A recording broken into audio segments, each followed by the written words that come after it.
tentang pneumonia. Jadi mungkin emang belum hits banget di Indonesia, belum masuk, tapi kita udah dilihat, udah dengar beritanya juga ada isu-isu gangguan kesehatan itu di Cina ya. Di Cina terus katanya di Belanda juga ada laporannya juga dan rata-rata terjadinya itu di anak-anak. Tapi hari ini mungkin kita akan bahasnya lebih general ya, tapi nanti mungkin kalau ada yang pertanyaan dan lain-lain yang mau seputar anak-anak juga nggak masalah. Cuman hari ini kita akan bahas secara general. General itu maksudnya gimana cara mencegahnya. Mungkin nggak harus di anak-anak ya, di orang dewasa juga gimana dan lain-lainnya gitu ya. Nah, jadi langsung aja teman-teman. Ini sudah hadir untuk speaker kita hari ini yang akan memaparkan materi tentang tema hari ini. Sudah ada Dokter Susi. Selamat sore, Dokter. Selamat sore semuanya. Apakah Ya, suara saya terdengar? dengar Dok, jelas. Oh, alhamdulillah. Ya. Oke, oke Dok. Jadi itu kan tadi saya udah ada bahas tentang pneumonia itu yang mungkin ini saya takutnya kayak kayak zaman dulu COVID gitu loh Dok. Ya kan? Jadi zaman dulu kan kayaknya dari Cina tuh, udahlah jauh ke Indonesia gitu kan. Maksudnya kayaknya nggak, Ya, masih belum lah gitu loh. Tapi tiba-tiba ada dari Singapura apa segala macam, Malaysia ke Indonesia apa segala macam. Atau mungkin yang turis langsung dari Cinanya juga ke Indonesia tiba-tiba nyebar di sini. Nah, yang mungkin ditakutinnya itu yang kita mau tahu juga mungkin hari ini gimana cara cegahnya dan mungkin nanti dokter mungkin bisa singgung ya kalau misalkan nggak ada di materi nggak apa-apa tapi mungkin bisa singgung sedikit penularannya itu seperti apa gitu loh dok. Jadi biar kita juga bisa lebih waspada gitu kan. ya, baik. Oke, silakan kalau gitu langsung dimulai aja materinya dok, monggo. Ya, terima kasih. Baik, semoga semuanya dalam kondisi sehat walafiat semua. Ya, hari ini kita akan bahas yang lagi viral nih ya. Tapi bukan virus ya. Yang lagi viral tapi bukan virus. Ya, baik. Saya izin share dulu materinya. Sebentar. Bagikan. Ya. Hmm, ya. Oke. Jadi pneumonia dan bagaimana mencegahnya. Sudah kelihatan ya? Ya. Apakah suara saya sudah terdengar jelas? Jelas dok. Oh ya, baik. Jadi sekarang ini kita baru mendengar berita-berita yang mungkin kita takut ya tentang pneumonia. Pneumonia itu bisa juga disebut pneumonitis sebenarnya karena pneumonia itu sebenarnya adalah radang pada paru-paru. Nah, seperti COVID kemarin juga pneumonitis itu ya, tapi sebetulnya COVID itu bisa dikatakan sebagai yang namanya hypersensitivity pneumonitis. Nah, sebetulnya apa sih penyebab pneumonia yang misterius ini kali ini gitu ya? Nah, eh, yang sedang viral ini sebetulnya yang diketahui saat ini adalah pneumonia yang diakibatkan oleh bakteri atipikal yang mungkin dikenal oleh para ahli sekarang ini adalah Mycoplasma pneumonia. Ya. Mycoplasma pneumonia ini termasuk bakteri penyebab pneumonia yang sudah umum diketahui sejak lama ya dan tergolong dalam pneumonia atipikal. Ya, pneumonia itu ada pneumonia bakteri, virus gitu ya. Nah, di sini pneumonia bakteri itu dibagi lagi menjadi pneumonia tipikal dan atipikal.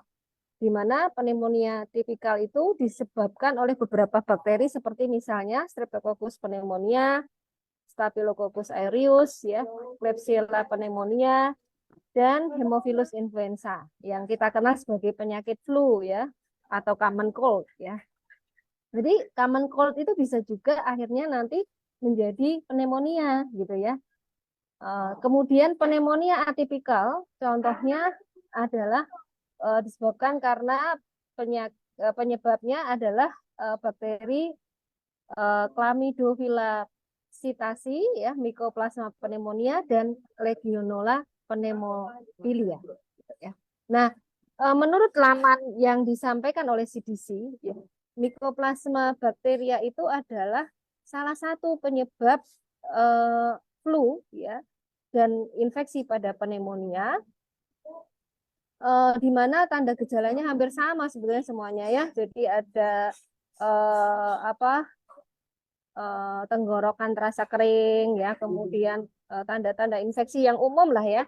Jadi ada kelemahan, lemah, letih, lesu gitu ya.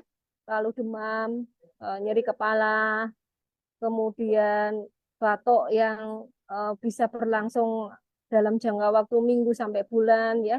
Nah, lalu pada anak-anak biasanya yang usianya kurang dari 5 tahun gejalanya agak berbeda, di mana dia seperti flu ya, seperti flu misalnya bersin-bersin ya, lalu ada hidung yang berair terus ya, kemudian ada nyeri tenggorok dan tenggorokan terasa kering. Kadang kalau dia punya asma juga ada seperti mengih gitu ya, dan bisa juga diikuti dengan gangguan pencernaan seperti misalnya mual dan diare. Nah, penyebarannya itu bisa antar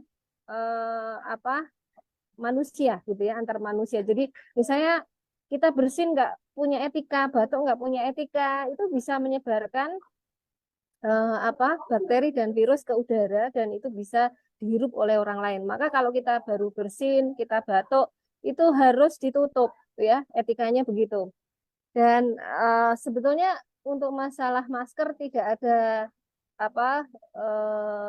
ada sebetulnya kewajiban ya, tapi etika kita ketika batuk oleh apapun itu, yaitu adalah menutup dan tidak boleh membuang ludah sembarangan ya, tidak boleh membuang ludah sembarangan, tidak boleh membuang lendir sembarangan, harus menggunakan tisu dan cucilah tangan kita sesudah menyentuh terutama hidung dan mulut kita gitu ya. Kemudian pada orang-orang yang dia mempunyai aktivitas yang di tempat-tempat umum, maka tentunya lebih berisiko ya. Misalnya pada orang-orang yang bekerjanya di area publik gitu ya, di area yang mempunyai tingkat polusi yang tinggi itu juga akan mempengaruhi ya. Lalu orang-orang yang bekerja di terutama di rumah sakit ya, bersinggungan dengan pasien-pasien tentu akan meningkatkan risiko. Dan juga pada orang-orang yang punya kelemahan sistem imun atau ketidakseimbangan sistem imun ya. Jadi bukan hanya orang-orang yang misalnya terkena HIV misalnya, bukan ya, tapi juga orang-orang yang dia punya imunodefisiensi terkait dengan penyebab yang lain, misalnya penggunaan obat-obatan yang menurunkan sistem imun jangka panjang, terutama pada orang-orang yang misalnya punya alergi dan juga punya autoimun ya. Nah, eh, ini adalah paradigma mengikuti hukum teori yang disebutkan oleh uh, teori yang dicetuskan oleh Louis Pasteur ya. Nah, saat ini juga dengan adanya teknologi baru diketahui bahwa ternyata nanti ada kaitannya dengan semua penyakit yang pernah kita bahas ya, yaitu disbiosis ya. Nah, data epidemiologi karena epidemiologi itu berdasarkan metode dan teknologi yang belum up to date ya, masih menggunakan metode culture based. Culture based itu artinya ya kita berusaha mengidentifikasi penyebab itu hanya berdasarkan kultur ya, kultur bakteri, kultur virus gitu ya. Padahal ada bakteri dan virus yang tidak bisa dikultur gitu ya. Nah, kalau berdasarkan evidence base pada kultur bakteri dan kultur virus, maka diketahui saat ini bahwa yang paling sering menyebabkan pneumonia ya pada orang dewasa itu terutama adalah Streptococcus pneumonia. Kemudian juga kalau virus yang paling sering adalah influenza ya. Nah, seperti di Eropa, di US ya, itu diketahui pada tahun-tahun dan musim tertentu ya, itu angka kejadiannya cukup tinggi ya. di US dan Eropa misalnya pneumonia itu merupakan 30% sampai 35% dari kasus-kasus infeksi saluran napas ya. Nah, lalu di Eropa sendiri diketahui bahwa 68 sampai 7.000 dari 100.000 masyarakat di sana itu menderita pneumonia. Nah, dan bakteri lain juga bisa menimbulkan pneumonia, ya, misalnya Haemophilus influenza, ya, lalu Staphylococcus aureus, Moraxella catarrhalis, ya. Kalau untuk yang atipikal itu juga termasuk umum ya, jadi itu bukan yang misterius lagi, itu sudah umum ya, diketahui bahwa bakteri atipikal seperti Mycoplasma pneumonia itu bisa menyebabkan pneumonia dan sudah sejak zaman dulu itu diketahui sebagai penyebab pneumonia ya. Nah, eh, bakteri atipikal itu secara global menyebabkan pneumonia pada 22% kasus. Nah, yang banyak dilaporkan adalah Mycoplasma pneumonia, kemudian Chlamydophila pneumonia, dan Legionella pneumopila. Ya.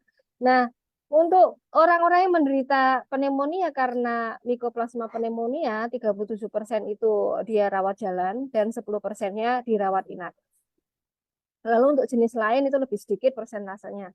Nah, pada anak-anak didapatkan pada anak pneumonia itu sekitar 15% penyebab kematian pada anak kurang dari 5 tahun dan penyebab kematian dari 922.000 pada anak pada semua usia. Nah, penyebab terseringnya memang Mycoplasma pneumonia. Jadi ini sebenarnya nggak misterius lagi ya. Ini sudah diketahui secara umum bahwa itu adalah penyebabnya, gitu ya. Dan sering terjadi juga dan secara umum sudah diketahui sebagai penyebab. Nah, sekarang paradigma yang terbaru, kalau jam teori kan kita menganggap bahwa paru-paru kita steril, sehingga kalau kita nemu Mycobacterium, nemu Mycoplasma di dalam paru-paru, nah itu dianggap sebagai patogen gitu ya. Nah, padahal sebetulnya dengan metode yang terbaru ya diketahui bahwa saluran napas dan paru-paru itu tidak steril ya, dan mereka adalah ekosistem yang membutuhkan kelembapan ya, membutuhkan pH, kemudian suhu, saturasi oksigen dan CO2 yang tertentu ya berbeda-beda. Nah, di mana di sana juga ada ekosistem yang diversitasnya berbeda-beda. Kita lihat di sini di lingkungan misalnya terdapat 10 pangkat 1 ya mikrobiota gitu ya. Udara kita tuh nggak steril ya. Setiap hari kita menghirup udara yang tidak steril. Nah, lalu nasal cavity itu ada 10 pangkat 3, nasofaring itu ada 10 pangkat 3, orofaring itu yang paling banyak ya 10 pangkat 6. Kemudian mengikuti trachea dan lung atau paru-paru itu 10 pangkat 2. Jadi paru-paru kita enggak steril ya, dan itu dipengaruhi kalau pada anak-anak terutama dari diversitas pada mulut dan pada saluran antara penghubung antara mulut dengan saluran napas ya, orofaring namanya ya. Nah, kalau pada orang dewasa yang paling mempengaruhi adalah nasofaring ya. Nah, maka inilah pentingnya kita menjaga kesehatan gigi gerigi anak-anak kita ya, karena ekosistem pada paru-paru itu dipengaruhi oleh ekosistem terutama pada orofaring tadi ya, karena orofaring itu kan mulut terutama ya, maka perhatikan apakah anak mempunyai karies gigi ya, apakah dia rajin menggosok giginya ya, apakah ada gigi yang berlubang, karena itu salah satu faktor yang mengganggu ekosistem di paru-paru ya. Nah, jadi kalau selama ini kita mengenal ada beberapa macam teori dalam penyebab penyakit, maka kalau dulu karena hanya berdasarkan kultur, patomekanisme dan patogenesis penyakit itu yang A ini, di ilustrasi yang A, di mana kita menganggap paru-paru kita steril gitu ya. Jadi karena menganggap paru-paru kita steril, kita nggak pernah memperhitungkan bahwa sebetulnya kita punya ekosistem yang harus kita jaga, dan pengobatannya tidak dengan melulu hanya dengan antibiotik gitu ya. Nah, dengan paradigma yang terbaru, dengan teknologi yang terbaru, di mana kita bisa memindai ya semua bakteri dan virus yang ada dalam tubuh kita, maka diketahui bahwa dengan adanya ekosistem paru-paru, maka patomekanisme penyakit itu berubah menjadi seperti yang B ini. Ya, di mana di sini diketahui bahwa kita mempunyai benteng yang berlapis sehingga tidak mudah sebetulnya kalau misalnya ada virus atau bakteri yang bukan anggota dari ekosistem kita gitu ya. Nah, ibaratnya kita itu punya sawah, di situ ada ular, ada apa? Ada biawak, ada tikus gitu ya. Ada kodok, ada nyamuk misalnya ya. Nah, di situ kalau misalnya ada penghuni lain ya mau masuk, misalnya mau masuk buaya, itu tidak mudah, buaya itu akan bisa bertahan hidup di dalam apa paru-paru kita ya. Jadi di atas ini ya, di mana di sini ada banyak gambar berwarna-warni di sini ya, di mana yang hijau ini adalah bakteri-bakteri yang baik gitu ya. Nah, lalu yang merah ini bakteri yang selama ini kita anggap buruk gitu ya. Nah, di dalam sini tuh ada banyak sekali mikroorganisme yang dia menghuni uh, paru-paru kita. Di mana antara mikroorganisme ini dengan lapisan yang melindungi paru-paru, sebetulnya ada juga lapisan yang di situ meliputi lapisan lendir gitu ya. Kemudian ada lapisan antimikroba. Dalam tubuh kita itu kita bisa memproduksi antimikroba ya dengan bantuan bakteri, dan juga bakteri itu sendiri memproduksi metabolit yang mempengaruhi sel kita sehingga sel kita itu memproduksi misalnya imunoglobulin, imunoglobulin A terutama, di mana itu yang akan membantu kita melindungi kita dari bakteri-bakteri yang jahat tadi. Nah, harapannya dengan diversitas bakteri yang baik di dalam paru-paru ini ya, tidak akan terjadi paparan bakteri-bakteri yang jahat tadi dan menyebabkan peradangan ya dalam tubuh kita. Nah, maka orang-orang yang mengalami penyakit yang berat seperti pneumonia itu sebetulnya mereka sudah punya gangguan terutama pada ekosistemnya ya, karena ekosistem kan ini lapisan yang sangat-sangat sulit ditembus, apalagi kalau di dalamnya masih ada lendir, masih ada antibodi tadi ya, seperti imunoglobulin A misalnya. Nah, rata-rata orang-orang itu punya banyak faktor yang nanti akan saya jelaskan yang memperberat dan meningkatkan resikonya untuk terjadi pneumonia. Nah, ini gambaran misalnya pada pneumonia yang disebabkan karena jamur ya. Jadi nggak cuma bakteri yang perlu kita takuti ya, tapi juga jamur. Nah, Candida ini sebenarnya adalah flora normal di dalam mulut sebetulnya. Nah, pada orang yang dia ada diabetes, pada orang yang higien sanitasinya buruk ya, atau dia karena sakit lama atau koma, jarang dibersihkan giginya misalnya ya, itu bisa terjadi peningkatan kandida. Apalagi kalau dia pernah mengalami infeksi virus ya. Infeksi virus itu akan menyebabkan disregulasi sistem imun sehingga terjadi lung dysbiosis ya. Terjadi dysbiosis pada paru-paru, dan itu yang meningkatkan kolonisasi kandida ya. Jadi pada orang-orang terutama yang dia higien sanitasi mulutnya jelek ya, terjadi pembentukan biofilm ya pada gigi, dan itu juga bisa terjadi pada anak-anak yang mengalami karies misalnya ya. Maka anak-anak itu harus kita edukasi benar bagaimana cara sikat gigi yang baik, dan anjuran bahwa kita harus membawa anak kita periksa gigi itu benar sekali ya, rutin ya, karena salah satunya untuk mengetahui secara dini bahwa tidak ada disbiosis pada mulutnya yang akan meningkatkan resiko untuk terjadi penyakit yang lain gitu ya. Nah, kalau orang-orang yang menggunakan ventilator, misalnya dia koma, dirawat di ICU, nah itu dia bisa muncul di dalam mulutnya itu yang namanya biofilm ya. Lalu orang-orang yang menggunakan antibiotik jangka panjang ya, kortikosteroid ya, atau punya penyakit-penyakit komorbiditas yang lain, maka mereka akan mengalami gangguan pada sistem imunnya sehingga terjadi disregulasi sistem imun yang menyebabkan dia mudah terinfeksi oleh virus. Nah, sedangkan infeksi virus kalau sudah menginfeksi dia bisa meningkatkan juga disbiosis pada paru dan ususnya gitu ya. Nah, dengan adanya berbagai macam faktor itu terjadi lung dysbiosis, gut dysbiosis, maka dengan mudah orang itu akan mengalami kolonisasi bakteri-bakteri yang jahat tadi, sama juga dengan selain bakteri ya, misalnya karena jamur tadi ya. atau juga oleh parasit ya, misalnya spirocheta dan lain-lain ya. Sehingga orang itu bisa menderita pneumonia ya, bisa menderita penyakit infeksi yang mungkin juga sistemik ya kalau dibiarkan gitu ya. Nah, lalu ini pendapat beberapa ahli, contohnya di sini tentang bahwa pneumonia itu sebetulnya bukan karena akarnya bukan satu bakteri atau satu patogen, ya, akan tetapi sudah ada dysbiosis pada paru-paru dan mungkin juga usus, gitu ya. Nah, ini pendapat WHO ya pada tahun 2018. Ada pendapat yang lainnya banyak sekali ya. Ini kan tahun 2018 ya. Tahun 2017, tahun 2021 pendapat-pendapat itu semakin banyak yang senada ya dan seirama gitu.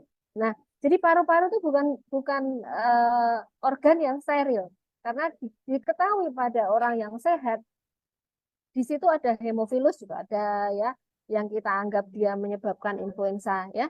Prevotella, Veillonella, Streptococcus juga ada. Ya, padahal tadi dikatakan bahwa Streptococcus pneumonia itu penyebabnya ya. Padahal di sini juga ada pada orang yang sehat ya. Kenapa kok pada satu orang dia menyebabkan pneumonia, pada orang lain yang sehat dia tidak menyebabkan pneumonia ya. Jadi nanti ada kaitannya dengan dysbiosis ini ya. Dan sumber ekosistem pada paru-paru itu ada pada beberapa ekosistem yang lain, yaitu pada mulut tadi, pada nasofaring. Dan ini merupakan ekosistem yang dinamis ya, karena tiap hari kita kan menghirup udara, nggak mungkin udara yang kita sterilkan, ya kan? Kita menghirup udara yang sama, kita nggak bisa melempar tujuan pada orang lain menyebabkan penularan penyakit pada kita, termasuk pada Cina misalnya. Wong masalahnya sebetulnya kan udara di Indonesia ya. Di Indonesia tuh udara sama gitu ya. Tapi kenapa kok yang satu sakit pneumonia, yang lain nggak, sama-sama kita di bandara, ada orang yang walaupun sama-sama menghirup udara di bandara, yang ini sehat, yang lain enggak.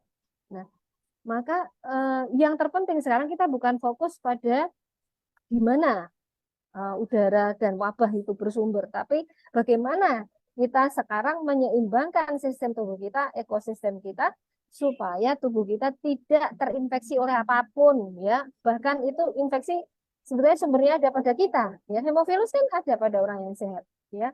Kenapa pada satu orang dia menyebabkan hemofilus influenza, yang lain tidak gitu kan ya. Nah, jadi pada intinya adalah menyeimbangkan ekosistem kita sehingga kita tidak mudah terinfeksi oleh apapun, termasuk yang sebetulnya hidup di dalam tubuh kita. Ya. Nah, faktor yang mempengaruhi diversitas ekosistem saluran napas itu ada berbagai macam, terutama justru pada saat kita lahir dulu, ya. Jadi pada saat kita masih dalam tubuh ibu kita, pada saat kita lahir, pengaruh terhadap ekosistem itu sampai ketika kita nanti dewasa. Nah, apa yang mempengaruhi perkembangan ekosistem kita pada fase-fase krusial itu ya, fase-fase window of opportunity atau bisa dikatakan sebagai golden period dalam perkembangan ekosistem. Yang pertama adalah cara kelahiran, ya.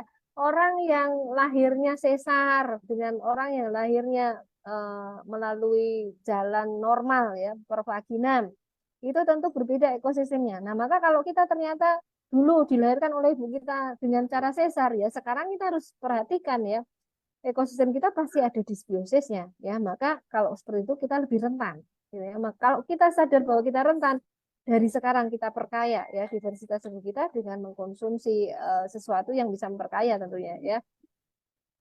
Nah, lalu pemberian makan ya, misalnya pada saat MPASI kita dikasih makanan yang kurang baik, itu juga akan mempengaruhi diversitas ekosistem pada fase-fase krusial dalam kehidupan kita ya. Maka kalau misalnya kita dulu, wah ternyata kita lahir dari orang tua yang ekonominya lemah sehingga pada saat itu makanan yang diberikan pada kita ternyata tidak cukup untuk mensuplai diversitas ekosistem yang memadai. Nah, maka kita harus memperkuat ekosistem kita, meningkatkan ekosistem kita dengan cara apapun gitu ya. Nah, lalu juga misalnya kita kembar ya, saudara, kita punya saudara gitu ya, itu juga akan mempengaruhi ekosistem kita. Kalau kita misalnya dirawat di penitipan anak, nah itu juga akan mempengaruhi ekosistem pada saat krusial dalam kehidupan kita. Lalu musim itu juga mempengaruhi ya, musim hujan. Musim hujan itu biasanya terjadi peningkatan kelembapan udara. Nah, maka di situ kemungkinan untuk peningkatan bakteri-bakteri patogen yang overgrowth ya, itu bisa ya, penyebarannya juga lebih mudah ya. Nah, maka pada musim hujan apa yang harus kita perhatikan ya, supaya ekosistem kita seimbang, itu kita harus perhatikan.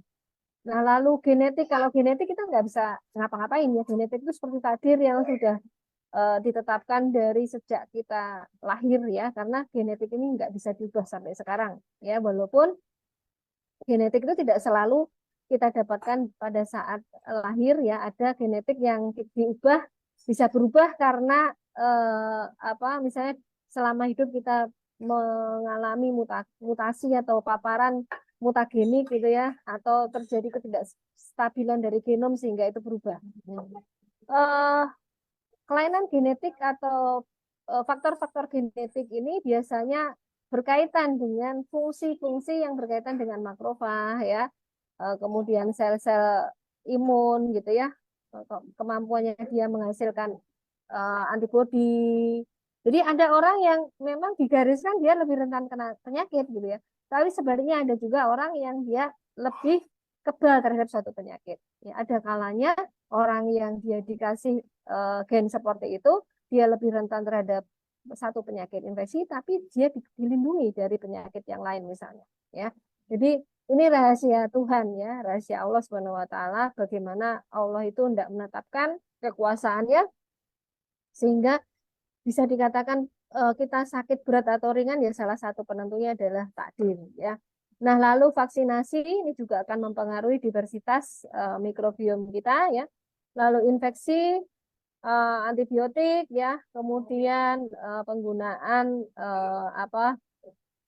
zat-zat aditif dalam makanan, rokok ya, paparan polusi udara. Nah, itu juga akan mempengaruhi, dan hal ini bisa menciptakan kondisi perubahan pada ekosistem yang menyebabkan kita lebih rentan terhadap penyakit, bukan hanya infeksi ya.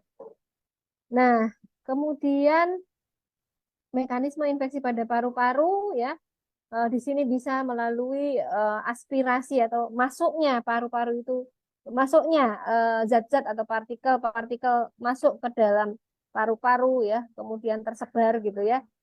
Nah, di mana seperti virus misalnya, virus itu dia akan mempengaruhi ekosistem melalui pengaruhnya terhadap produksi misalnya antimikrobial peptid ya, dan juga pengaruhnya pada regulasi sistem imun kita ya, di mana kemampuan kita mengeliminasi virus ya, terutama dipengaruhi oleh tadi ya, bagaimana terbentuknya ekosistem pada saat kita pada masa-masa krusial ya, karena peradangan itu salah satu yang baik adalah bila peradangan itu diikuti oleh kontrol. Nah, yang mengontrol itu yang namanya sel T regulator, itu salah satu periode yang paling penting dalam pembentukannya adalah masa 2 tahun. Ya, masa umur kita 2 tahun. Nah, lalu juga keterkaitannya sama yang namanya natural killer. Ya, di mana natural killer ini pada anak-anak sebetulnya karena mekanisme alamiah ya, supaya dia pada saat di dalam rahim ibu itu tidak ditolak oleh si ibu, maka dia mengeluarkan sesuatu yang menyebabkan natural killernya itu seperti tidur. Nah, makanya pada 2 tahun pertama kehidupan anak, natural killer ini harus kita bangkitkan dengan sesuatu yang membangkitkan gitu ya.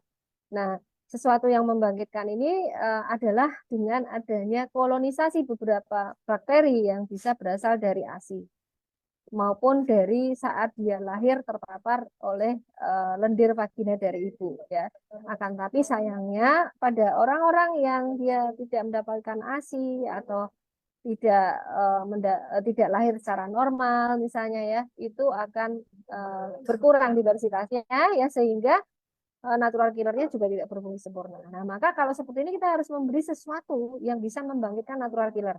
Ya, karena natural killernya adalah bakteri yang sel imun yang dia berperan dalam eh, apa sistem imun terhadap virus dan juga terhadap bakteri-bakteri, terutama bakteri-bakteri yang berada dalam sel, ya.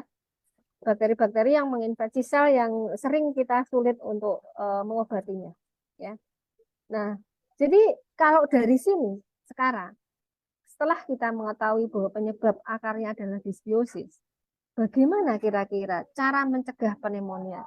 Ya, pneumonia disebabkan oleh apapun, ya, nggak usah takut. Bagaimana cara mencegahnya sekarang? Kalau ternyata mekanismenya sama, ya. Jadi mekanismenya ada kaitannya sama disbiosis tadi, ya. Nah, eh, karena ternyata mikrobiota usus memainkan banyak peran penting dalam menjaga kesehatan manusia, termasuk menjaga kesehatan paru-paru, ya. Salah satu yang bisa kita lakukan untuk mencegah dan mengobati adalah dengan mengkonsumsi probiotik, ya. Di mana probiotik itu dia akan meningkatkan metabolit bakteria yang ada dalam tubuh kita, yang substratnya adalah berasal dari makanan kita. Maka probiotik aja nggak cukup, kita butuh makanan yang seimbang dan sehat, ya. Yaitu makanan yang nanti diolah menjadi dimetabolisme oleh bakteri menjadi yang disebut SCFA atau short chain fatty acid, ya, di mana yang memproduksi itu adalah bakteri-bakteri seperti Lactobacillus, ya, Bifidobacterium. Nah, SCFA ini dia dalam usus kita akan masuk ke dalam sirkulasi dan bisa mempengaruhi sel-sel imun di area yang di luar usus, ya. Jadi makrofag ini kan ada di mana, di darah, ada di organ seperti hati, ada di paru-paru, ada di mukosa, gitu ya, ada di kulit. Nah, SCFA ini akan mempengaruhi semua makrofag dan dendritic cell dan di sana mempengaruhi sinyal-sinyal terutama untuk memproduksi antimikrobial peptida, ya. Jadi kita tuh sebenarnya tubuh bisa memproduksi antibiotik, ya. Nah, kan tapi membutuhkan tentunya apa rangsangan dan stimulasi yang berkaitan dengan produk bakteri seperti SCFA. Ya, SCFA ini salah satunya adalah asetat, ya. Lalu ada butirat, ya, lalu ada pirufat. Ya. Nah, di mana walaupun di dalam paru-paru kita masuk Corynebacterium, ya, Corynebacterium diphtheria, lalu ada misalnya RSV, ya, salah satu virus yang menyebabkan infeksi saluran napas, ya, maka semua ini bisa dieliminasi, ya. Kita nggak bisa terinfeksi kalau apa makrofag kita berfungsi dengan baik memproduksi antimikrobial peptida, ya. Nah, sayangnya seperti rokok, ya, polutan tertentu itu mempengaruhi fungsi makrofag, ya. Maka memang kalau kita ingin terhindar dari pneumonia, salah satunya hindari asap rokok, ya, hindari polusi, ya. Nah, ini adalah bagaimana mekanisme kerja dari probiotik, ya, di mana probiotik itu dia memberi benteng, ya, pada tubuh kita, meningkatkan fungsi benteng-benteng tubuh kita, meningkatkan fungsi sistem imun, ya, innate, ya. Innate itu seperti misalnya fungsi makrofag tadi, ya, kemudian neutrofil, natural killer, ya, termasuk dalam sistem innate, ya. Lalu sistem sel seperti limfosite, nah itu sistem imun yang bersifat adaptif, ya.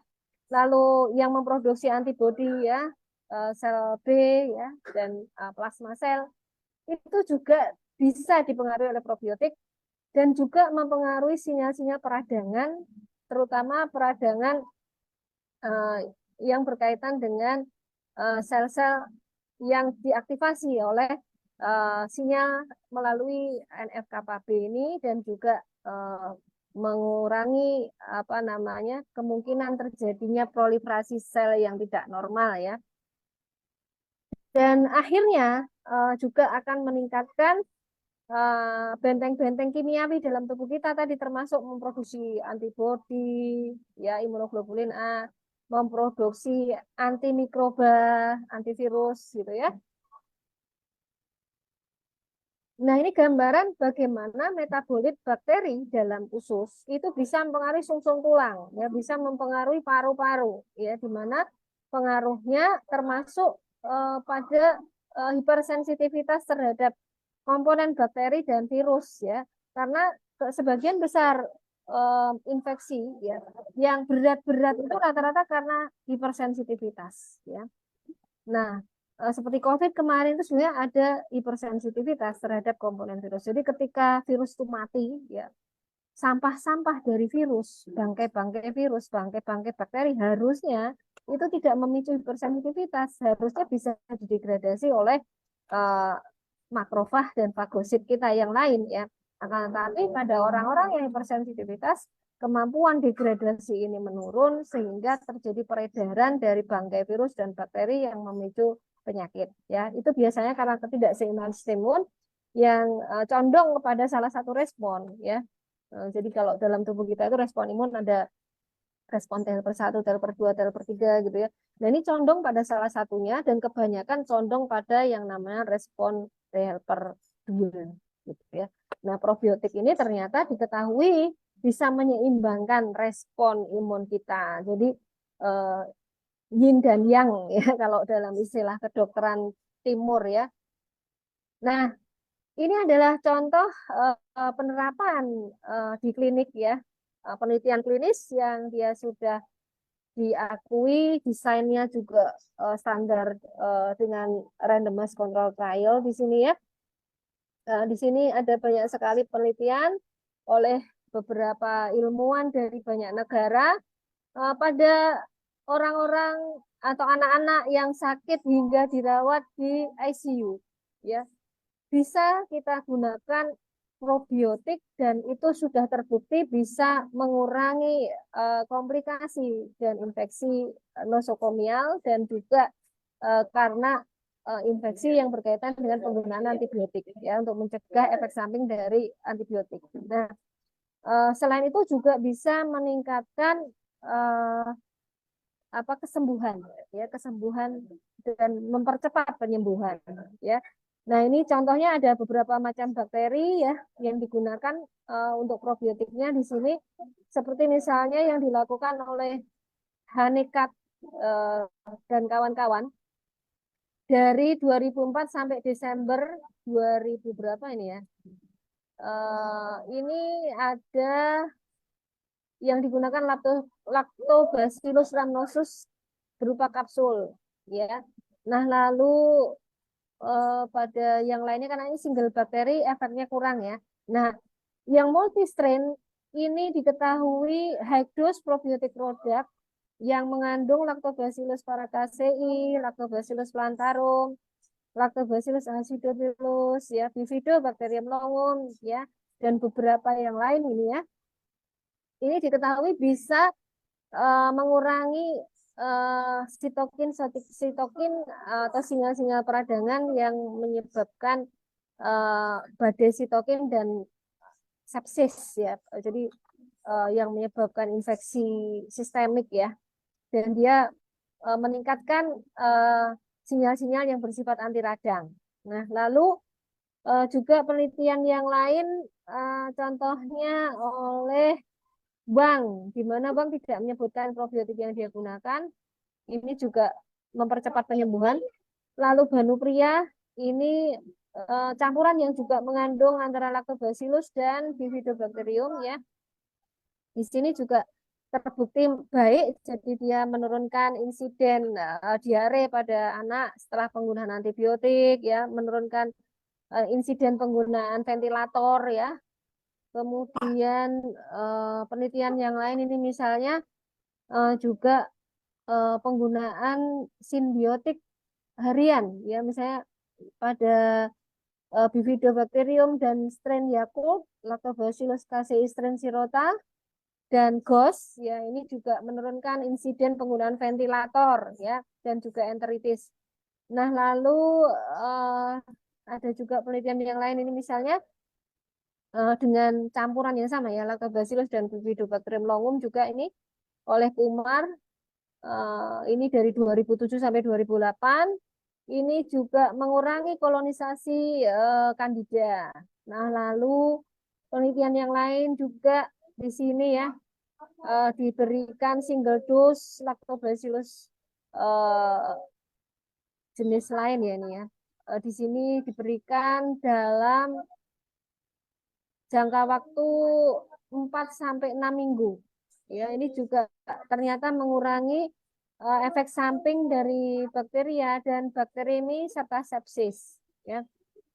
Lalu simbiotik menggunakan lactobacillus dan bifidobacterium longum pada anak 1 sampai 3 tahun yang menggunakan ventilator ya. Menggunakan ventilator ini ternyata juga aman dan juga mencegah apa namanya komplikasi ya. Nah, ini juga penelitian pada beberapa dewasa muda. Kalau ini dewasa muda dan anak-anak ya, pada eh, bukan hanya orang yang sakit ya, di sini juga orang yang sehat. Nah, ini juga diketahui efeknya baik ya.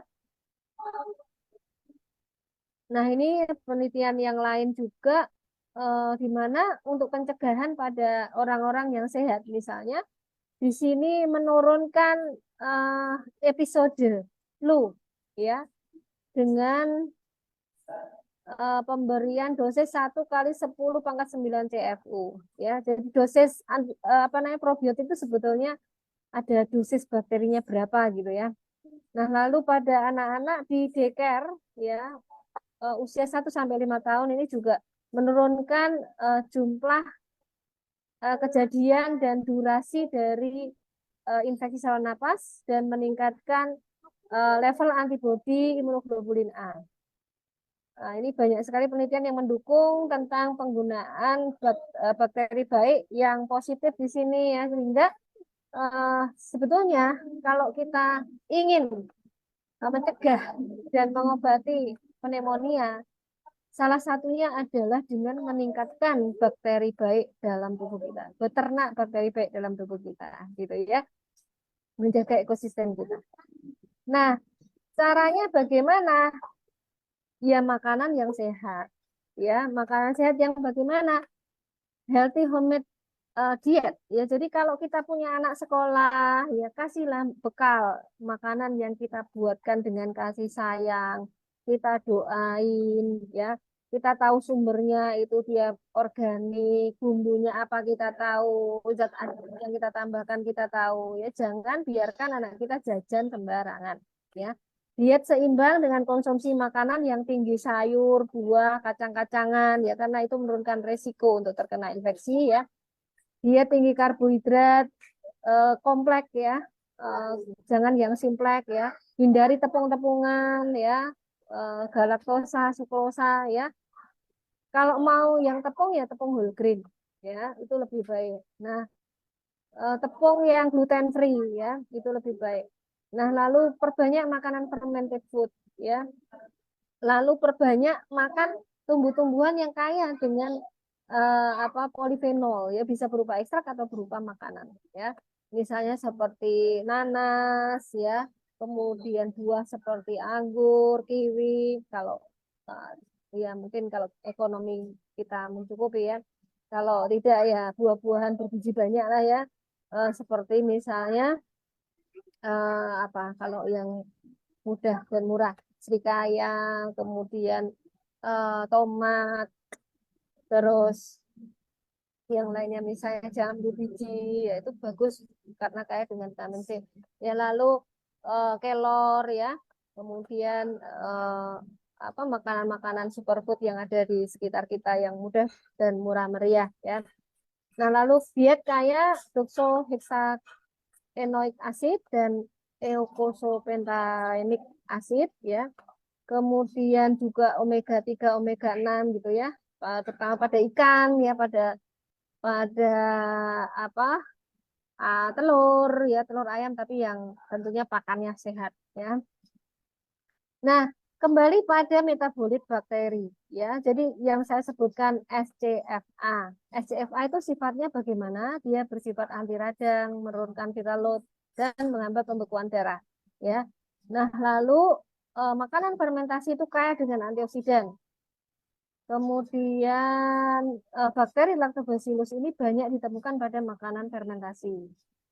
Nah, suplementasi probiotik, prebiotik, dan simbiotik tadi meningkatkan sistem imun, ya. Kemudian terutama ini yang penting, menurunkan nasofaringial viral load, ya. Jadi bukan hanya pada bakteri, ya, viral load juga, ya. Kemudian mengurangi kemungkinan disbiosis, ya. Dan probiotik tadi memperbaiki sistem imun, ya, meningkatkan produksi antivirus, antibakteri, ya, natural killer, ya. Kemudian eh, yang kita tahu sekarang di dalam usus-usikul terutama ada antibiotik alami yang sangat kuat, yaitu black garlic. Ya, black garlic ini adalah antibiotik yang sangat kuat, ya. Dan ini merupakan hasil fermentasi. Kenapa dia warnanya hitam? Adalah salah satunya karena dia merupakan hasil fermentasi eh, di mana bakteri-bakteri yang ada salah satunya adalah Lactobacillus, ya. Nah, lalu dalam usus gold ada kombinasi bukan hanya satu bakteri, ya, tapi banyak bakteri, ya. Di sini ada lactic acid bakteri yang meliputi banyak strain dari Lactobacillus, gitu, ya, dan Lactococcus lactis serta Bifidobacterium longum. Jadi kalau dari peneliti-peneliti terdahulu, ya, sudah dibuktikan bahwa ternyata penggunaan multistrain multispesies, ya, dari bakteri itu dia bisa menurunkan resiko komplikasi, bisa menurunkan resiko infeksi. Nah, berarti kalau di sini ada, berarti juga sama, ya. Dan kita lihat di sini keistimewaannya juga mengandung salmon DNA, ya, lalu ada kombu fucoidan, kiwi seed, ya, resveratrol, pineapple extract, yang kita tahu juga dia mempunyai kandungan-kandungan polifenol yang meningkatkan uh, ketahanan tubuh dan juga mencegah masuknya virus, ya, karena mekanisme kerja dari ini semua salah satunya adalah mencegah masuknya, ya. Nah, lalu ada vitamin D. Nah, ini penting karena vitamin D ini salah satu dampaknya adalah meningkatkan diversitas usus, meningkatkan kontrol terhadap peradangan karena dia bisa meningkatkan T regulator dalam tubuh kita. Dan kalau misalnya terjadi peradangan pun, di sini ada antioksidan yang tinggi untuk mencegah efek samping dari peradangan karena pembentukan radikal bebas yang berlebihan, ya.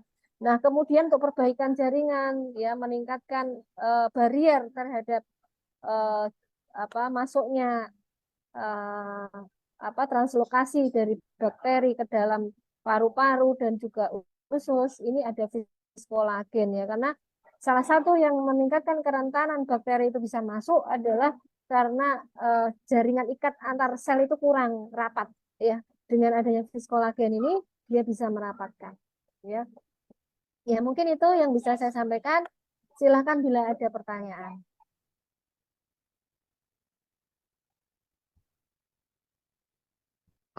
Oke, teman-teman mungkin yang mau bertanya, monggo ini bisa langsung tanya ya teman-teman ya. Kalau yang mau tanya langsung tanya di kolom chat, nanti dibaca langsung dijawab. Kalau bisa yang sesuai dengan topik dulu ya teman-teman. Kalau misalkan memang udah habis yang sesuai topik baru nggak apa-apa deh. Ya, tolong dibantu scrollnya, ya, Pak Angga. Saya tuh Boleh, nggak bawa mouse, jadi siap.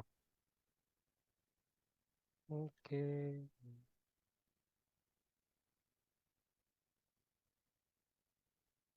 Bu Binsa nih bawa bolpen ini, mungkin mau nanya nih Bu Binsa. Serius sekali nih kayak Bu Binsa nih. Biasa kalau yang kayak gitu titipannya banyak dok dari downline dari tim ya kan. Iya.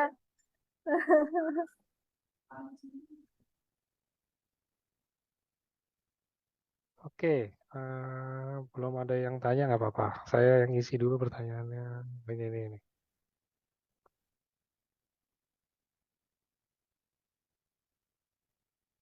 Dok, kalau misalkan untuk mencegah pneumonia pada anak, apa yang harus kita lakukan? Tadi kan udah dijawab, cuman mungkin pertanyaannya saya ganti dikit ya. Jadi mungkin pertanyaannya, mungkin kan emang kita sering tahu ya dok ya, maksudnya kayak mungkin Subarasi, Utsukushi gitu bisa dikonsumsi untuk semua umur. Cuman ada yang bilang, beberapa yang bilang, dokter-dokter juga bahkan, kalau misalkan kayak mungkin mau dikasih ke anak-anak gitu loh, kita mungkin kurangin takarannya atau gimana gitu. Tetap aman nggak dok? Dan kalau saran dari dokter Susi, kira-kira takaran yang aman itu berapa sih kalau untuk jaga aja biar anak kita tuh nggak kena pneumonia misalkan? Ya, jadi sebetulnya kalau kita bicara bakteri dan makanan ya, kalaupun itu kelebihan, itu nggak masalah ya, karena kelebihan itu akan terbuang dengan sendirinya ke feses gitu ya.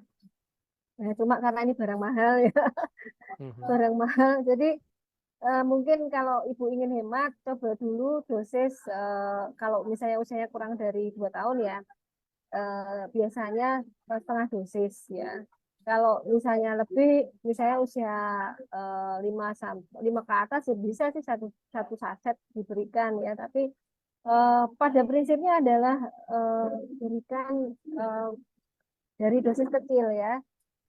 Dosis kecil, frekuensi 2 kali sehari dulu gitu. Kalau misalnya dia sakit berat, nah itu mungkin 3 kali sehari. Tapi perhatikan sekali lagi bahwa karena ini cara kerjanya adalah di usus ya, berikan pada saat lambung kosong ya, 2 jam sebelum atau 2 jam sesudah makan ya. Oke, oke. Jadi itu ya. Jadi dari Jadi itu nggak takaran gitu. terkecilnya aja, mungkin Jadi itu kalau nggak. misalkan takaran terkecil itu kayak kalau saran Kayaknya saya ada kayak beberapa ada sesuatu dokter pada yang Ibu ngomong gitu, Naomi deh. mungkin bisa setengah saset gitu kan, atau mungkin seperempat saset Ya. diatur aja lah. Karena ini sebenarnya bener sih, saya setuju sama dokter satu. Ini kan barang mahal ya.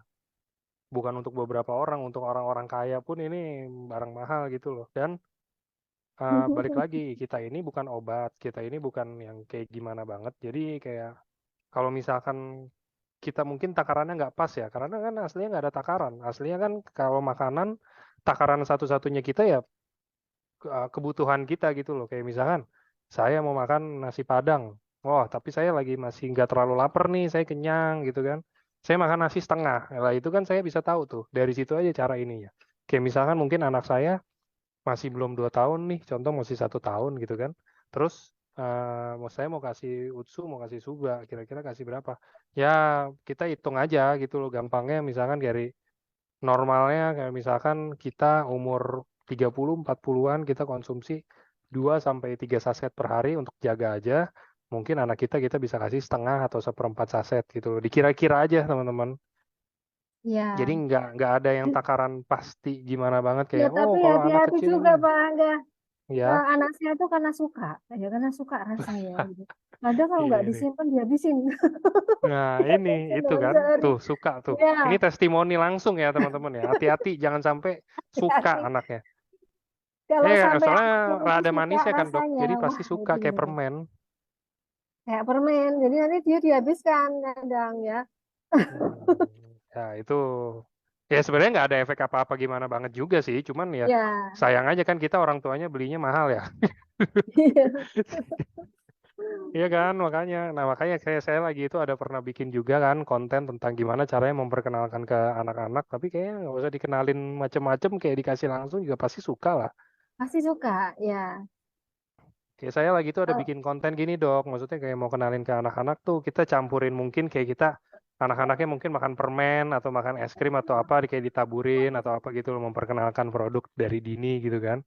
Tapi iya, ternyata kalau enggak, gak kalau usah. anak saya tinggal dia meniru kita kan, anak itu peniru yang ulung ya. Jadi kalau orang tuanya kelihatan nih mengkonsumsi sesuatu itu dengan cara yang seperti itu, dia akan mencoba seperti itu ya. Maka eh, ya itu termasuk kalau kita mau makan sehat tuh begitu aja anak-anak itu makan bersama kita, kita terlihat lahap, dia nanti akan mencoba ya. Jadi sayur, buah, gitu-gitu kan ya. Yes. Itu ya teman-teman kira-kira ya. Semoga menjawab ya. Tadi itu pertanyaan kan saya tambahin. Iya. Wah ini malah pada ini ya anak saya suka banget jadi sering sih disembunyi. Iya, tahu-tahu habis aja. Iya kan pusing juga ya, ya emang nggak ada efek Iya. apa-apa, nggak ada efek samping, nggak ada efek apa. Cuman misalnya kita baru nih, apalagi sekarang kan kemarin itu kan produk lagi inden tuh, tapi sekarang kan udah nggak inden. Produk lagi inden nih, beli satu box buat di rumah ya kan jaga-jaga apa segala macam. Tiba-tiba anak tahu dihabisin setengah setengah box kan sakit hati juga ya, perih juga ya, setengah box ya, 700.000 lebih tuh, hampir 900 ya, lumayan perih sih. Oke, oke, Dok, kalau untuk saset untuk penderita asma umur parubaya. Oke, Dok, ini juga saya mau tanya di Dok sekalian ya. Jadi Iya, ini ada yang tanya untuk asma. Nah, saya mau iya. tanya, apakah pneumonia ini ada hubungannya? Apakah kaitannya erat dengan asma atau mungkin bisa lebih beresiko ke orang-orang yang sudah punya asma atau mungkin nggak ada hubungannya atau gimana? Kalau Ya, untuk di orang dewasa ya kita bilang atau bahkan mungkin anak kecil juga ada sih yang asma. iya. Terus setelah itu mungkin bisa dibantu kayak takarannya kalau untuk penderita asma yang umurnya udah parubaya itu biar bisa mungkin satu membaik konsumsinya berapa, takarannya berapa dan mungkin sekalian biar bisa mencegah kena pneumonia juga. Ya. Jadi untuk asma itu sebetulnya asma itu ada dua macam tipe. Ya satu yang pertama adalah dia respon imun yang condong pada T helper 2 dan yang satu ada yang condong pada T helper 1. Tapi tenang saja, probiotik itu bekerja sebagai imunomodulator ya. Jadi walaupun asmanya tipe yang ini dengan tipe yang itu gitu ya, karena kita komponennya bukannya probiotik saja ya, kita komponennya ada yang lainnya, akan bermanfaat pada semua tipe dan apa namanya, banyak penelitian yang mendukung bahwa penggunaan probiotik 2 kali sehari ya, 2 kali sehari itu eh, bisa berefek ya, maka mulai dengan itu ya, mulai 2 kali sehari. Kalau nggak ingin lupa ya, mau tidur sama bangun tidur ya sebelum konsumsi apapun ya. Kemudian kalau khusus untuk asma, karena kita sudah punya eh, apa bakat ya, kerentanan terkait dengan respon imun yang tidak seimbang tadi, maka kita harus mengurangi risiko untuk terkena paparan semua hal yang memicu, terutama yang kalau misalnya kita sudah punya tes alergi nih, kita alergi pada kecoa misalnya ya, maka ya modifikasi lingkungan, jangan sampai rumah kita jadi sarang kecoa ya.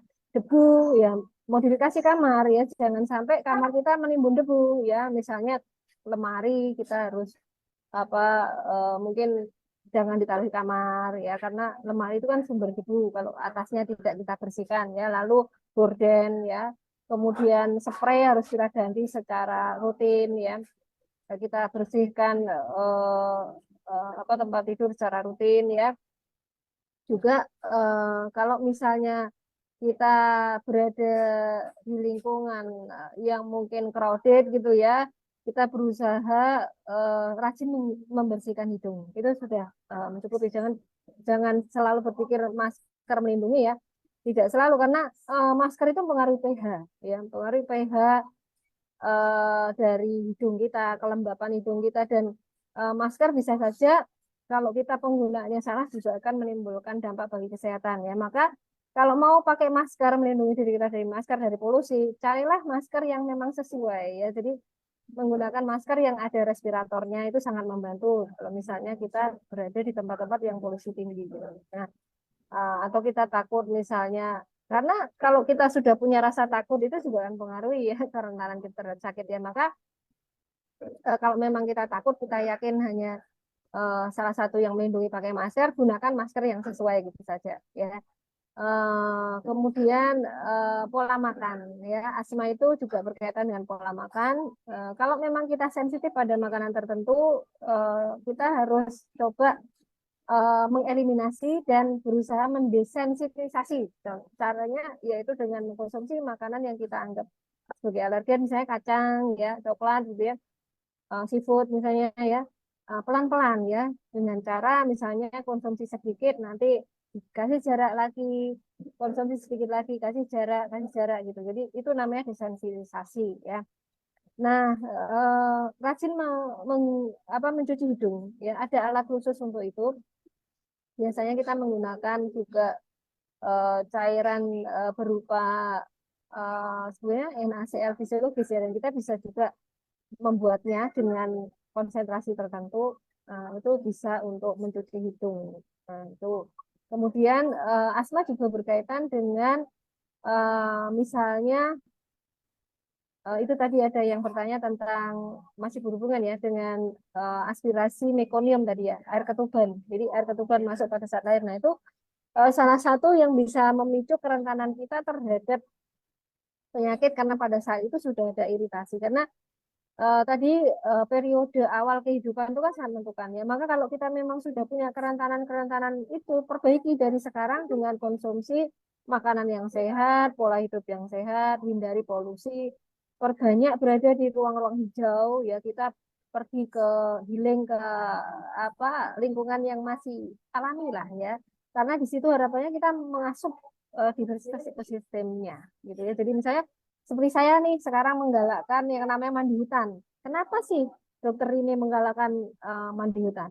Ya salah satunya karena itu adalah solusi pada masyarakat yang sudah banyak mengalami disbiosis. Ya, jadi bukan tanpa alasan seperti saya sebagai dokter kok berkecimpung di dunia wisata gitu ya, mengembangkan wisata kesehatan salah satunya mandi hutan ya karena itulah solusi bagi masyarakat yang paling murah dan mudah untuk meningkatkan diversitas ekosistemnya karena tidak semua orang mampu seperti kita membeli suplemen super food seperti yang kita konsumsi sekarang gitu ya banyak orang-orang di desa yang dia tidak bisa menjangkau itu dan bagaimana solusinya kan kita harus mencarikan ya.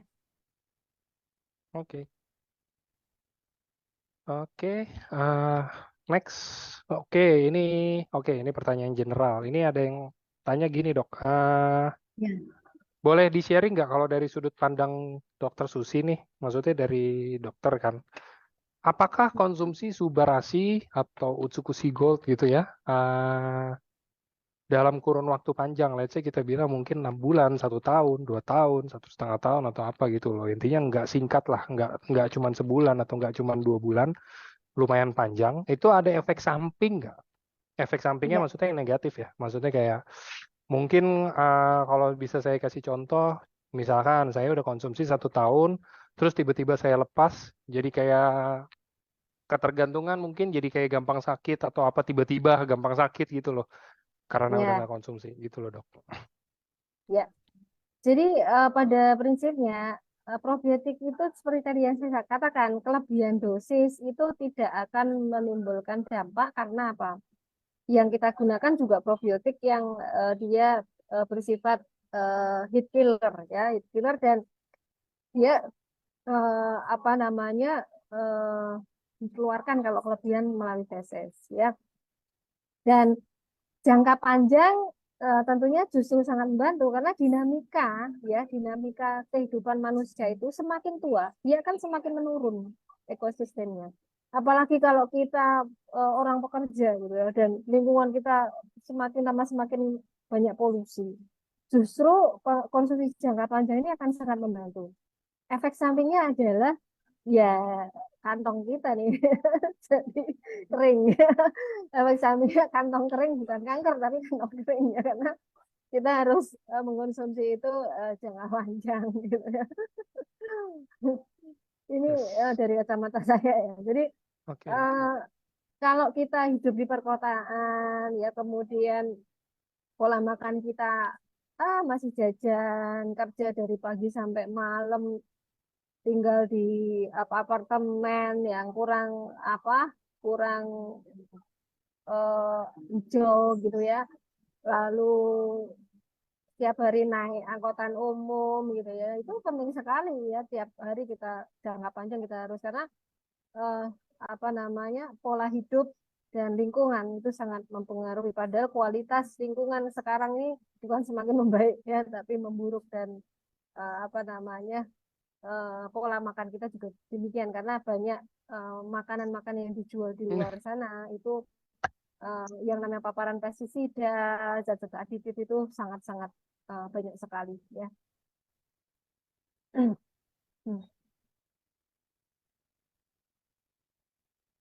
Oke, nextnya hmm, bisnisnya dijalankan dok untuk bisa konsumsi gratis. Betul sekali.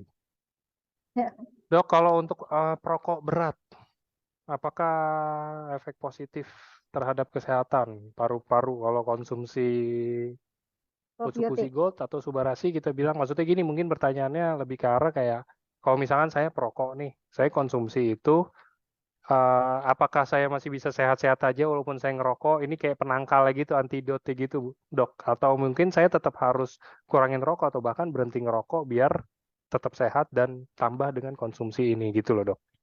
Ya, jadi tetap saran saya hentikan merokok ya karena rokok yang beredar di pasaran itu adalah rokok yang sudah diproduksi dengan berbagai macam zat yang di filternya saja itu ada kandungan 4.500 zat kimia berbahaya ya. Sampai berapa lama kita akan berusaha eh, mengakumulasikan di dalam tubuh ya. Walaupun kita beri probiotik eh, kalau seperti ini juga mungkin kalau tetap kita merokok ya tetap akhirnya nggak akan bagaikan menggarami laut ya. Nah maka eh, berusaha berhenti merokok dan konsumsi ini untuk detoksifikasi atau gunakan rokok yang sehat. Ya rokok yang sehat itu ada ya dokter SPPA pun ada teman saya dokternya itu meneliti rokok yang sehat ya dan beberapa ilmuwan kita itu sudah mengembangkan beberapa rokok yang sehat. Nah silakan cari kalau nanti perlu informasinya karena kesulitan berhenti merokok ya silakan cari WA saya boleh nanti saya beri WA dari teman saya yang mengembangkan rokok yang sehat. Nah akan tetapi ya saran saya berhentilah merokok ya karena merokok itu bagaikan membakar uang ya. Jadi lebih baik uangnya kita belikan untuk beli uji-uji gitu ya. Ya, Oke. Hmm.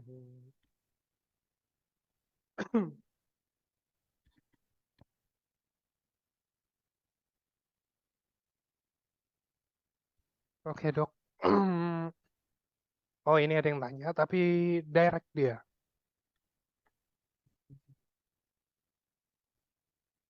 Dok, izin bertanya, saya mengalami batuk dan sesak sudah 2 bulan. Gejalanya persis pasca COVID 2 tahun lalu. Jadi batuk dan sesaknya hanya waktu tertentu. Saya udah sempat vaksin influenza juga sebulan yang lalu, dan batuk dan sesaknya malah semakin menjadi. Saya juga rutin konsumsi usus tapi batuk dan sesaknya terus nggak kunjung reda. Kira-kira apa yang salah? Apakah mungkin harus ditambah apa nutrisi apa, gaya hidup harus dirubah atau mungkin produknya harus ditambah? Gimana dok kira-kira? iya. Eh, jadi kita evaluasi makanan. Yang kedua, kalau paru-paru sudah mengalami fibrosis namanya, jadi terbentuk jaringan sikatrik, memang akhirnya eh, paru-paru kita tentu pengembangannya juga akan menjadi lebih berkurang. Nah, maka salah satu yang saya anjurkan adalah dengan salah satunya terapi hiperbarik oksigen ya. Karena eh, difusi O2 itu perlu dibantu bukan hanya dari paru-paru ya karena kalau dengan hiperbarik oksigen itu dia berdifusi melalui kulit ya langsung ke plasma darah ya.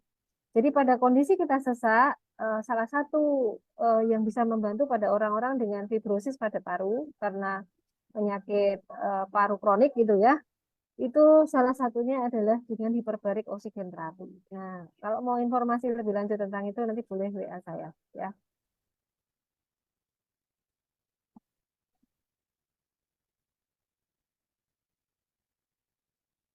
Jadi Oke, konsumsi usus dan subanya tetap ya karena salah satu dari efek dari hiperbarik oksigen itu akan meningkatkan radikal bebas sehingga tetap kita harus membarengi atau membersamai ya terapi hiperbarik oksigen terapi itu dengan usus dan subang.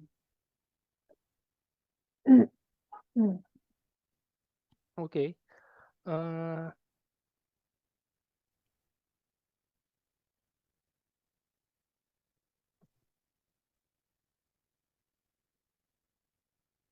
Oh, ini juga. Dok, izin bertanya. Kalau ini kan belum pasti ya, Dok ya. Ini belum ada Ya, di Indonesia juga gitu loh. Jadi Pak kayaknya belum tentu masuk sini. Tapi ini ada yang tanya gini, Dok. Kalau misalkan orang yang dulu udah pernah kena TBC dan udah sembuh total, untuk jenis pneumonia serius misterius ini, apakah kemungkinan bisa termasuk pasien komorbid yang barusan itu yang TBC? Kira-kira apakah TBC itu meningkatkan resiko kita terkena pneumonia, mau yang misterius atau mau ya. yang normal Jadi aja gitu atau enggak? ya, TBC. Ya. Ya, jadi TBC itu salah satu penyakit yang salah satunya karena hipersensitivitas tipe 4 namanya ya. Jadi ada ketidakseimbangan pada respon imun dan dia juga berkaitan dengan natural killer yang lemah karena kemampuan natural killer yang lemah dalam membunuh bakteri-bakteri intraseluler karena TBC itu termasuk bakteri intraseluler. Tentunya merupakan salah satu komorbid ya, tapi sekali lagi sebetulnya pneumonia ini nggak misterius ya. Pneumonia ini sudah umum diketahui menyebabkan apa kematian ya dan mikoplasma pneumonia itu bukan bakteri baru ya. Jadi nggak usah takut terlalu berlebihan sampai kita stres ya. Yang penting kita seimbangkan sistem imun kita. Apalagi kalau kita sudah punya komorbid seperti itu, berarti kan respon imun kita udah nggak normal. Cukup kita membahagiakan diri kita dengan healing ya, meningkatkan hipersitas ekosistem kita, nggak usah peduli dengan berita-berita yang viral dan konsumsi ya, superfood seperti usus gold ya karena usus gold tadi salah satunya mengandung bakteri baik dan juga banyak ekstrak yang mencegah masuknya itu ya dan juga dia ada antibakteri yang luar biasa seperti black garlic ya. Oke. Hmm, oke.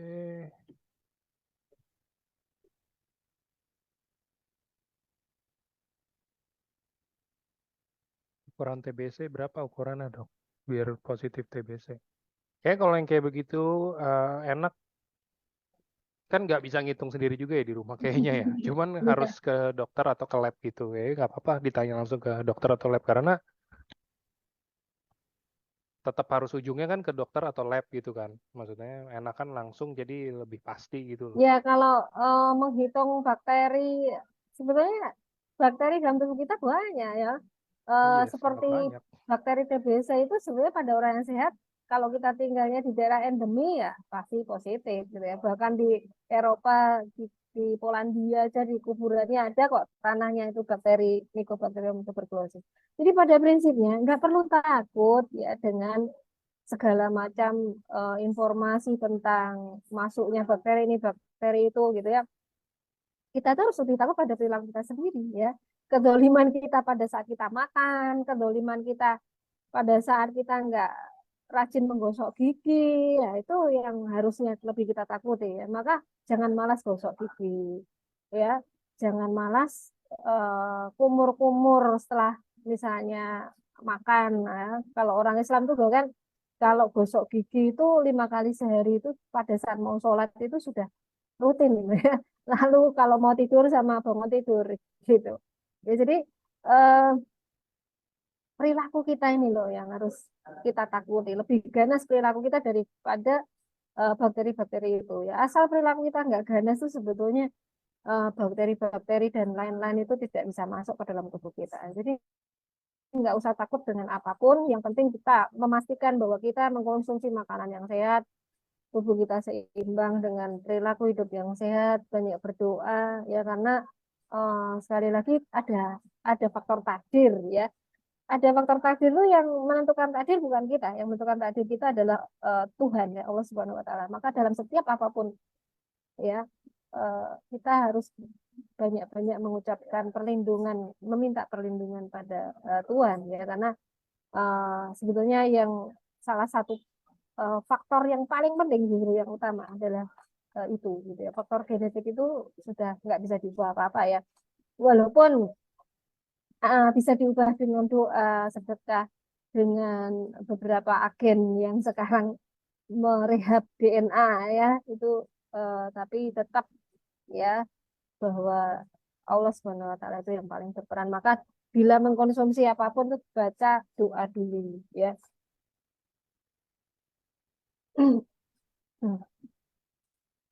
Oke. Hmm.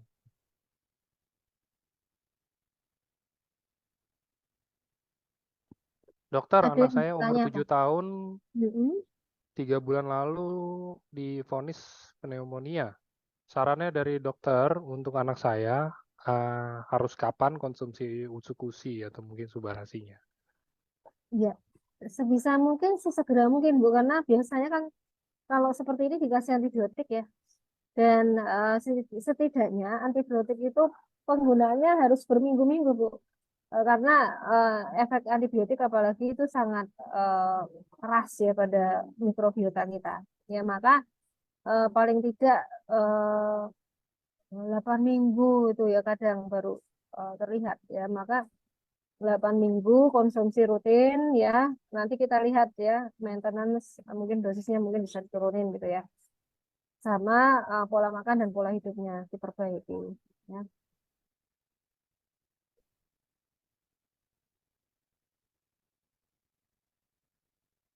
Oke.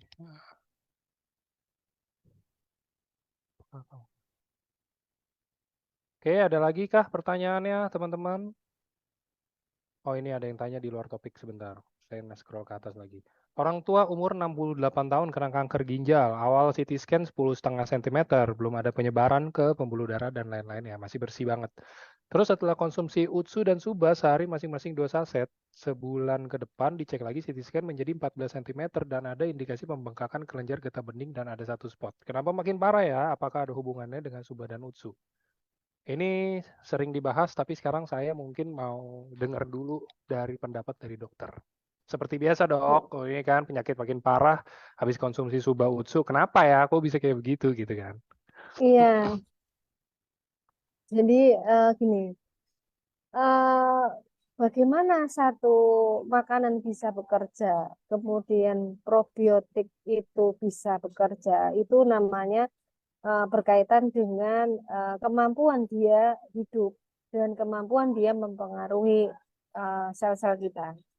Nah, eh, sebetulnya mengkonsumsi suba dan uju itu eh, kita sebetulnya berusaha menternakkan bakteri-bakteri yang ada pada mereka pada dua dua sediaan itu dua suplemen itu ya yang itu juga bergantung dengan pola makan. Ya, sekarang pertanyaan saya, apakah ketika mengkonsumsi ini pola makan kita juga juga sudah kita sesuaikan gitu ya, sehat, seimbang seperti yang saya sampaikan gitu.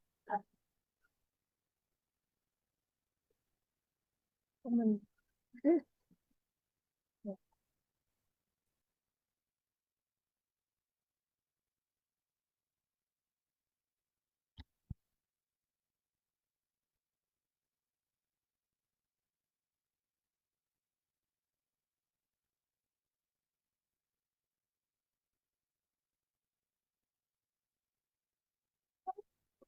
Jadi kalau kita menghadapi sesuatu yang di luar ekspektasi, ya, pertama kita tuh evaluasi diri, jangan suka menyalahkan orang lain ya.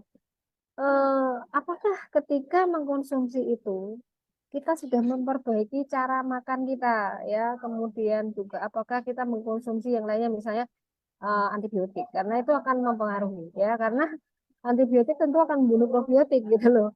Jadi em, tidak bisa kita itu menyalahkan satu hal yang kita konsumsi barusan untuk sesuatu yang sudah kita lakukan bertahun-tahun tidak berubah ya. Tadi misalnya perokok nggak berhenti merokok ya, makan juga nggak berubah menjadi makanan yang sehat, nggak organik makanannya, mengandung zat aditif ya. Tapi ketika kita mengkonsumsi sesuatu yang sebetulnya harusnya berefek positif kok tidak berefek, ya jangan salahkan yang barusan kita konsumsi, wong yang bertahun-tahun kita konsumsi tidak kita perbaiki, ya gitu ya. Oke, kalau dari saya, ya ini kan saya udah bukan lumayan sering. Saya setiap minggunya ada speaker dokter dan ada aja pasti muncul pertanyaan gini nggak masalah gitu kan. Ini kita jadi akan ambil dari berbagai berbagai jawaban dokter, tapi ujung-ujungnya cuma satu. Dan menurut saya kalau kesimpulannya kayak gini teman-teman. Ini mungkin bahasa awamnya ya, bahasa kita sehari-harinya. Jadi kalau misalkan kayak tadi, kita ambil contoh tadi karena ada yang nanya tadi ya. Ini saya jelasin biar teman-teman semua juga jadi lebih tahu dan lebih aware dengan kondisinya. Eh, contoh, misalkan kayak tadi katanya ada kanker ya, kalau nggak salah ya, sebentar. Jangan sampai salah nih, kanker apa nih? Saya lupa tadi. Eh,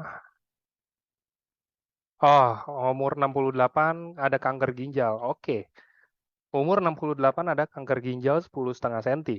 Terus setelah konsumsi Suba Utsu, ya ini singkatnya ya, setelah konsumsi Suba Utsu mungkin jadi ada penyebaran atau mungkin kankernya jadi membesar dan lain-lain. Oke. Nah, jadi gini penjelasannya. Pertanyaannya mungkin, apakah kalau pasien ini nggak konsumsi Suba dan Utsu, kankernya sama-sama aja?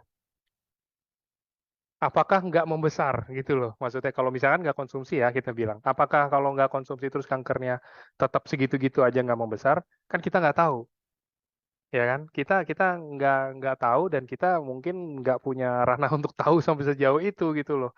Kalau misalkan kita konsumsi terus kankernya membesar jadi 14 senti, itu berarti naik sekitar 2,5 senti, 3,5 senti. Apakah dengan kita nggak konsumsi mungkin kansernya itu akan membesar lebih dari 3,5 senti? Nggak ada yang tahu juga gitu kan. Jadi sebenarnya kesimpulannya teman-teman, nggak ada yang tahu ke depannya tuh seperti apa. Cuman kita memperkenalkan produk ini, Subarasi, Utsukushi, atau mungkin apapun itu yang ada di AFC, kita memperkenalkan produk ini pastinya untuk tujuan yang baik, untuk tujuan yang positif, untuk memperbaiki kesehatan teman-teman semua yang ada di sini, mungkin satu Indonesia gitu kan, cita-citanya Pak Ernest dan Bu Helen. Cuman kalau ada yang kayak begini, ya mungkin di di ini aja di kalau emang nggak ini di stop aja nggak apa-apa. Kalau emang masih percaya mungkin boleh konsumsi, tambahin lagi takarannya atau apa dan disertai dengan anjuran-anjuran dari dokter. Contoh misalnya, oh ini harus kemo nih, oh ini harus apa nih, ikutin semuanya gitu loh.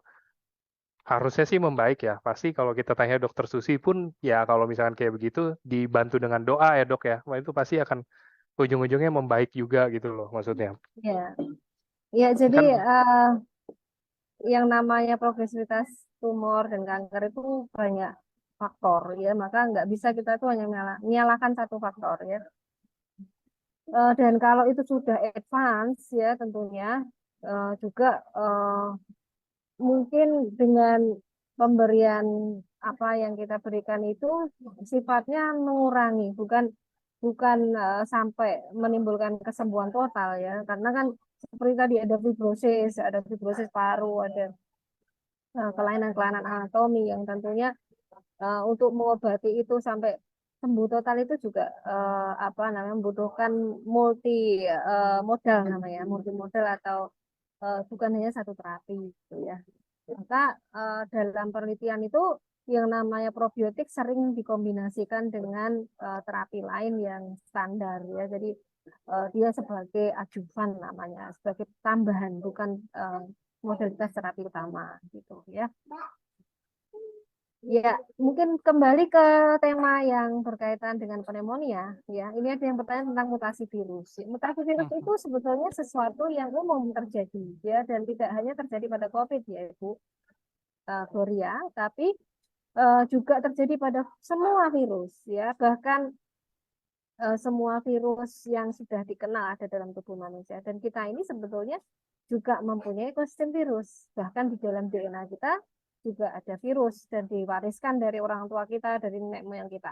Ya, jadi pemahaman dunia kedokteran yang terkini yang menggunakan teknologi yang bisa mensekuen semua virus dan bakteri dalam tubuh manusia itu jauh berbeda dengan pemahaman dulu Louis Pasteur yang waktu itu Louis Pasteur masih menggunakan mikroskop cahaya dan juga kultur sel gitu ya.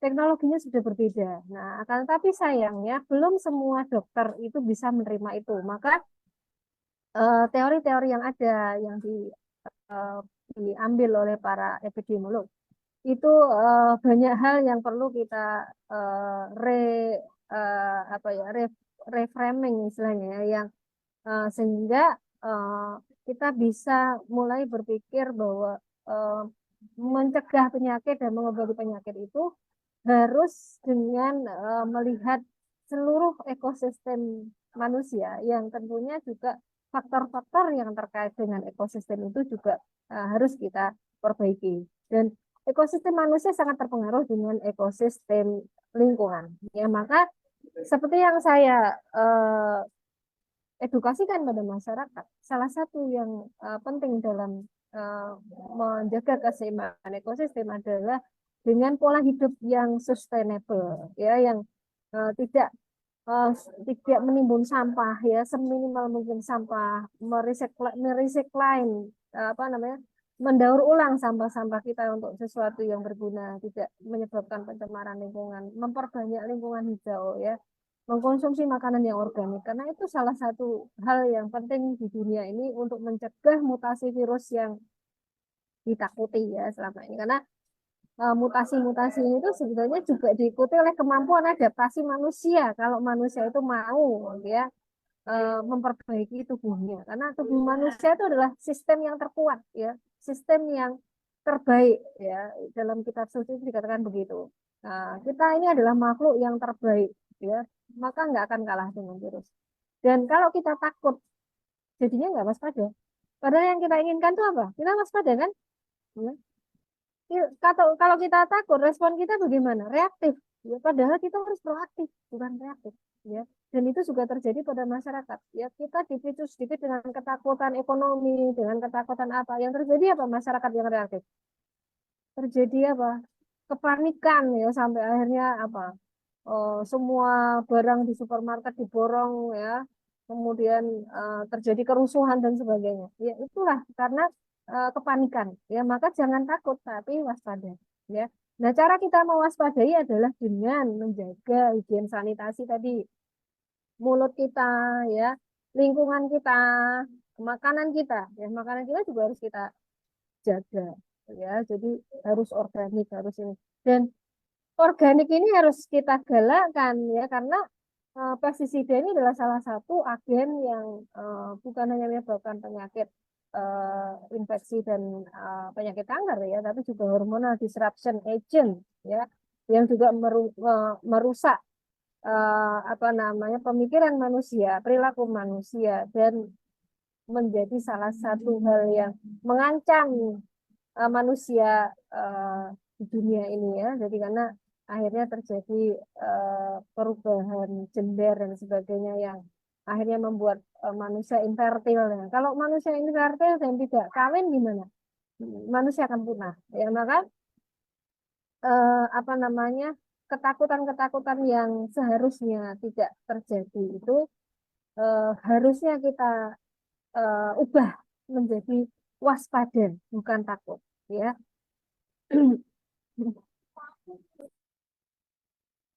Mungkin Oke.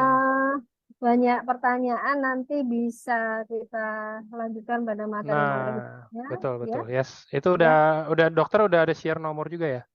ya sudah. Nah, ada Heeh. pertanyaan satu lagi yang penting. Apakah bronkopneumonia berulang bisa menjadi tumor? Ya. Nah, salah satu yang memicu tumor adalah peradangan kronik. Ya, kalau itu menjadi kronik, terjadi fibrosis, nah itu salah satu hal yang bisa memicu tumor. Maka tidak jarang dijumpai orang yang menderita TBC kronik, nanti tahu-tahu kena kanker paru gitu ya. Nah, makanya jangan sampai menjadi kronik ya, obatilah dan cegahlah sebelum menjadi kronik ya. Oke. Oke, kalau gitu. Itu aja kayaknya teman-teman untuk acara seminar hari ini. Terima kasih Dokter Susi untuk waktunya, untuk sharingnya, untuk Sama-sama. jawaban-jawabannya yang mungkin semoga dapat menginspirasi teman-teman dan menjawab pertanyaan-pertanyaan dari teman-teman. Mungkin memang belum terjawab semua, nggak Iya, masalah, tapi itu bisa ditanya mungkin nanti di sesi berikutnya karena kita kan pasti nanti akan ada terus sama Dokter Susi. Jadi nanti next diingetin aja mau tanya-tanya apa, dicatat dulu tuh kayak tadi Bu Winsa kan dibilang itu bawa pen sama kertas ya kan. Boleh tuh dicatat dulu Boleh. biar nggak lupa. Jadi Ya. langsung tanya gitu kan. Dan Ya, ini murid teladan ini, ya. iya, Ya, dengan mencatat, maka kita sebenarnya sedang mengikat ilmu kita, ya. Maka yes. catatlah. Oke, dan terima kasih juga pastinya untuk teman-teman semua yang tetap setia nemenin saya di weekend ini untuk dengerin materi, pemaparan materi dan sharing-sharing yang super keren dari Dokter Susi. Terima kasih teman-teman semuanya. Sampai jumpa di hari Senin. Ada acara training gimana cara achieve trip yang tadi di video sebelumnya ada achieve trip Taiwan dan Eastern Europe. Gimana cara achieve-nya? Langsung aja nanti hari Senin datang, jangan sampai ketinggalan. Terima kasih semuanya, selamat sore. Selamat sore semuanya. Assalamualaikum. Jangan lupa bahagia, ya.